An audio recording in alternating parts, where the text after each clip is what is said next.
Hey everybody, this is Paul doing a quick little update video. In this video, I'm going to do just an overview of May, kind of my thoughts on like what's going on or what I think is going on. Just one guy's opinion, but kind of give you an overview of how everything's been going so far this month. Um, just how I think the market's going, that kind of stuff. Um, so let's see here. So right now, for the month of May, if I plug in some numbers here, won't know until the first where I'm at exactly, but if you look at this, 7.2, so I'm up about $100 on dividends per month. Made roughly sitting at 986 up. Part of that is actually just me contributing income. I mean, I put $400 in today just out of my regular paycheck that I get. So the month of May has been really flat. Um, Ever since that April jobs report, actually the May jobs report, well the April jobs report that reported in May, the market has just been sitting really flat, just in this range.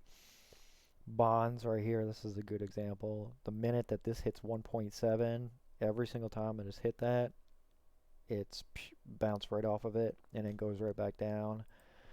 Um, Nasdaq's doing the exact same thing. It hits a certain level, goes back down. Dow Jones doing the exact same thing. SPY is doing the exact same thing. The market kind of seems like it wants to go either direction right now. There's so much talk about like what's the next thing to push the market up. I think in when we get the May jobs report, if it misses by a big amount, then you got kind of like, I don't know, you got maybe June will just be sitting there. But there's a lot of earnings reports in June from major companies that come out that I think could help push this market higher. Um, you just have to remember with the market. So not every year is like last year. So like if you do like a 1 year or 2 year, for example, like not every year. Like so if you look at kind of like this little area right here, like it was up a little bit, but I mean, in 2019 it did trade kind of flat also. Like if you notice, like it trades flat for a lot of the year, and then it kind of bounces and moves around, and then you kind of get like maybe these 10 or something, these big returns or something like somewhere in here. This was as we were going into COVID, but before COVID, this is where you kind of get your gains at throughout the year. So far this year alone, the market's already up.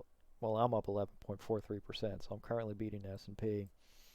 The Nasdaq has gotten kicked hard, and this is where a lot of the issue is if you had a lot of money in the Nasdaq, you just lost your money. You just got kicked hard. Um, the reopening stocks are kind of sitting in here. The stocks that can more likely handle higher rates, um, as you kind of see with these types of days, when you get these higher rates, it kind of throws everything off. So the market ran really quick and kind of been trading flat, but it did that in April too. The big thing was from February to April 1st is where you just had this big jump up as those stimulus checks went out and everything, and then you just had all the stimulus. So a lot of things are priced in right here, which is crazy fast. And now the market's just kind of trading flat. It's kind of bumping up a little, it goes back down, bumps up a little. So you're getting kind of these pretty wild days. If you trade them right, you can kind of cash in. So what I did earlier this week, I basically sold my entire O position. I sold my entire main position last week, and then pretty much when I said I was going to go back in, I went back in. I added that NRG position that I said I was going to add. I added my O position back. I added my main position back, and then I added Verizon. Um, Bought like two more shares here and there in VTRS, and then also today, for example, I sold like say 20. Like this was up today, Regions Financial on the rates being higher, and they're actually going down as they're not as high as they were earlier, but they're still up.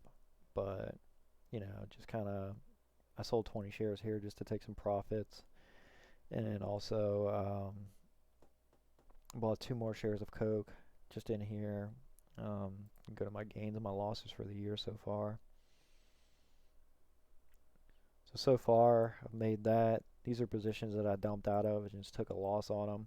So it's basically this number minus that number is how much I've made this year so far. Still $5,400 in just straight up profit. I will get taxed on that because if you look at a majority of it short term, so if you look at it, um, like I say, I took a loss on Sundial, that kind of thing. It's whenever I've tried to play meme stocks and wasn't really good at it. Next Area Energy, this is one that I bought at the top basically, and then it just as soon as rates went back up, GME, I took a hit on that. Coin, I got slammed on that. I bought shares when it went IPO at like $400.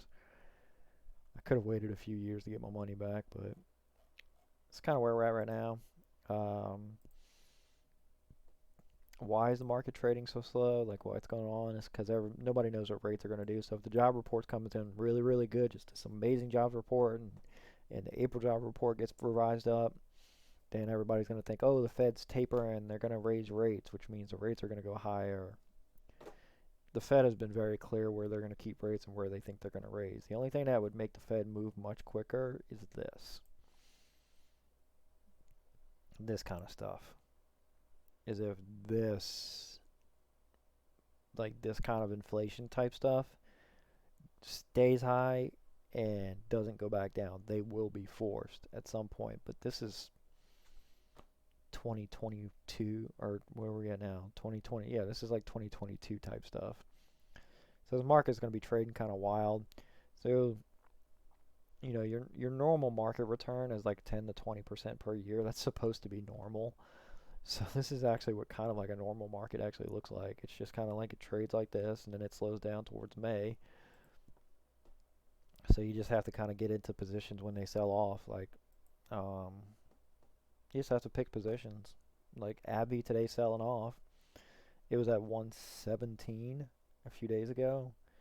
So if you took profits then, got out, got back in, that kind of thing. Which you have to kind of factor in taxes, but um, there's a few of them that I've just basically get out of them, go back into them, get out of them, go back into them.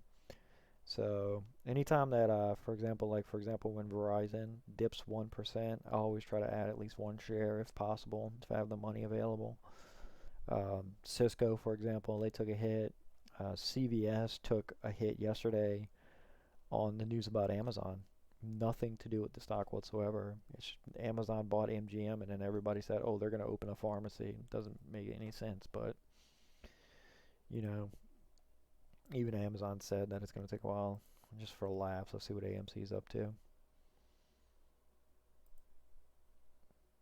31%. Congratulations.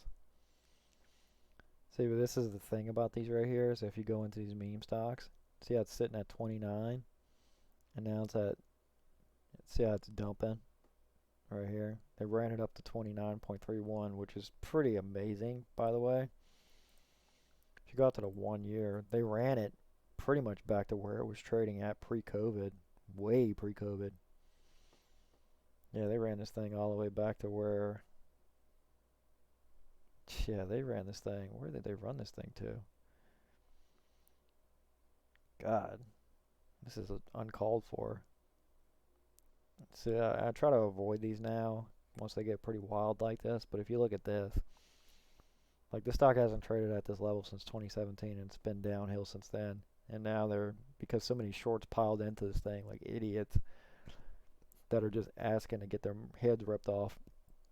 These types of moves right here, this isn't retail traders. Like this kind of headline right here is extremely stupid.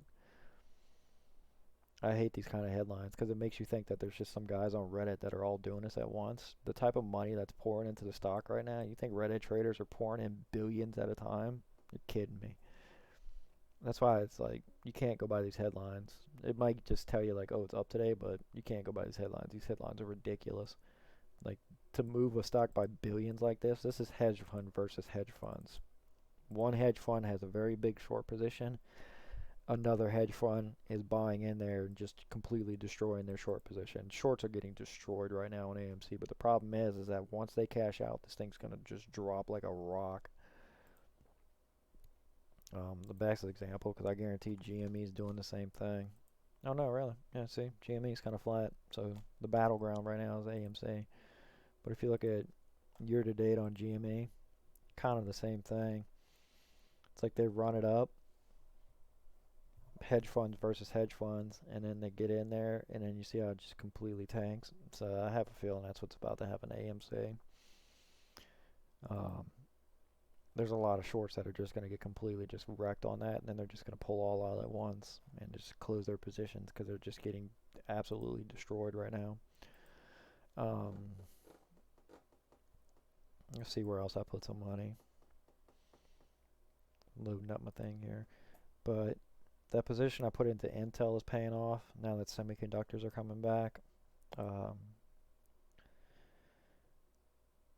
I should have bought more shares of this, honestly, right here, because I have a feeling this is going to run all the way back to the previous price where I bought it to at 62. Um, there's that.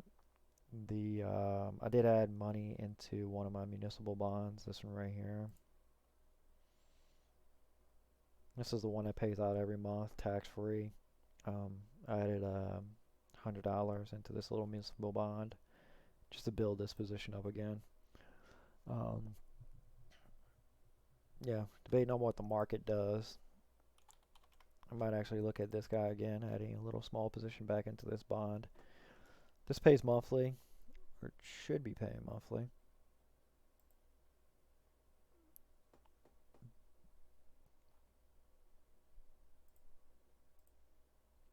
Yeah, pays monthly. Actually, it ain't paying nothing right now. This thing's been destroyed thanks to the Federal Reserve. This is one of those ones that you jump into. You see how it only literally trades between 1 cent, 25.1 and 25.11.